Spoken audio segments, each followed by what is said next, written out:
Hi everyone, welcome to my mini blog. আজ তো জন্মাষ্টমী, তাই আমি সকালে স্নান করে নিয়েছি।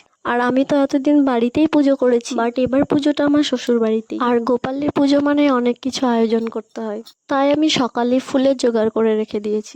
দেন মা দেখছি আলতা পড়ছিল, তাই আমিও বললাম আমিও একটু পরে নি আলতা। তারপর দেখি মা এখানে গোপালের জন্য ভোগ তৈরি করছিল, তালের বড়া, তালের লুচি। বাবা পুজো করবে, তাই আমাকে বললো ফলের জোগাড়টা করে দিতে। তাই ঠাকুর ঘরে গিয়ে সমস্ত ফল কেটে রেখে জোগাড় করে বাবা পুজোয় বসলো। এখানে ঘট বসাবে, তাই এটা আঁকছিলেন। তাড়াতাড়ি করে রেডি হয়ে চলে গেলাম ঠাকুর ঘরে। বাবা এখানে গোপালকে স্নান করাচ্ছিল। স্নান করানোর পর বাবা আমাকে বলল, তুই গোপালকে সাজিয়ে দে। নিউ ড্রেস, তার গয়নাগুলো সব তাকে পরিয়ে দিলাম। আমার তো খুব ভালো লেগেছে, আমি নিজের হাতে গোপালকে সাজাতে পেরেছি।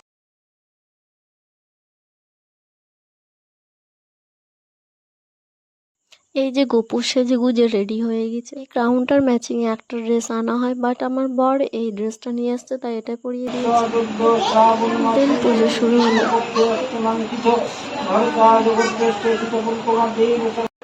ওম দ্বাদশকরাত্মনায় নমঃ। ওম ওম সমমণ্ডলায় ওম ষোড়শকরাত্মনায় নমঃ।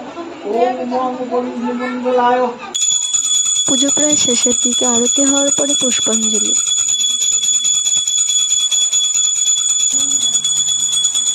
পুজো কমপ্লিট, পুষ্পাঞ্জলি দিয়ে ঠাকুরকে প্রণাম করলাম। তারপর আর ভিডিও করা হয়নি। দেখা হচ্ছে নেক্সট ব্লগে। টাটা।